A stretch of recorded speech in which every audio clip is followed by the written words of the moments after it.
Taste the Daily. ஸ்டாலினுக்கு தேர்தல் ஜுரம் வந்ததால் தோல்வி பயத்தில் 200 தொகுதியில் வெற்றி பெறுவோம் என பிதற்றுகிறார் என்று முன்னாள் அமைச்சர் KP முனுசாமி தெரிவித்துள்ளார். ஓசூரில் கிருஷ்ணகிரி மேற்கு மாவட்ட அதிமுக நிர்வாகிகள் கூட்டம் நடைபெற்றது. இதில் அதிமுக துணை பொதுச் செயலாளரும் முன்னாள் அமைச்சருமான KP முனுசாமி கலந்து கொண்டு நிர்வாகிகளுக்கு ஆலோசனைகளை வழங்கினார். பின்னர் செய்தியாளர்களிடம் பேசிய அவர், ஸ்டாலினுக்கு தேர்தல் ஜுரம் வந்ததால் தோல்வி பயத்தில் 200 தொகுதிகளில் வெற்றி பெறுவோம் என பிதற்றுகிறார் என்று தெரிவித்தார்.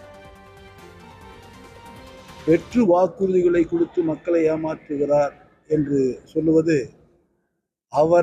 அவரையே ஏமாற்றிக் கொண்டிருக்கிறார். ஏனென்று சொன்னால் 520 வாக்குறுதிகளை கொடுத்தவர் அவர்தான்.